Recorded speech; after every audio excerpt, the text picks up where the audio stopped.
We're here today to put information out, okay? It's about a homicide case that occurred in 1964.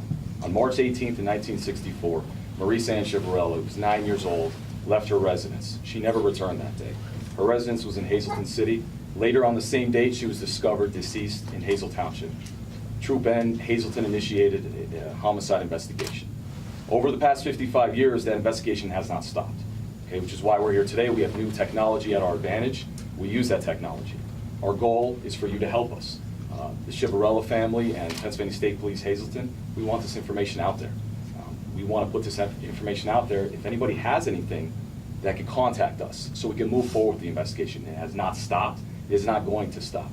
So I'm going to now introduce Lieutenant Petrosky, who's going to talk more in depth about the investigation. Good morning.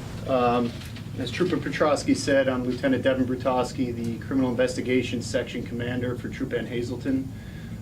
Since taking over as the commander, I've reviewed this case, all its attachments in its entirety, and just recently, and why we're here, is in 2018 we submitted a DNA profile sample of the killer of Marise Chiverella to a company called Parabon.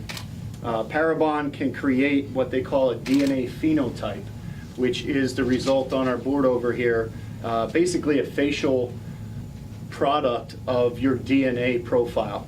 They base this off of DNA profiles that are known as to what their facial features are against our profile, which is unknown.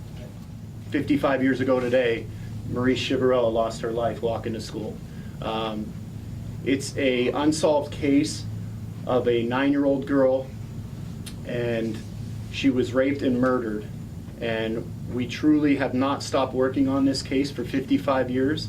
As the Pennsylvania State Police continue this case, this new DNA profiling has allowed us to come with some photos and phenotypes and attempt to identify the killer. We do know that she was last seen around 8-10 hours by, I believe, her cousin.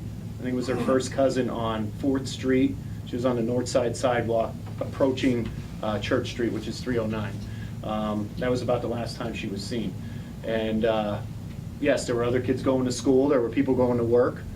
Maybe this will ring a bell for them, and it'll have them come forward with somebody they saw or something. It'll bring up some recollection.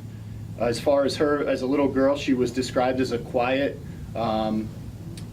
very polite little girl. Wasn't very outgoing. Was with, I believe she was very fond of her mother from what I can read in the reports. So she was with her mom a lot, but a normal kid.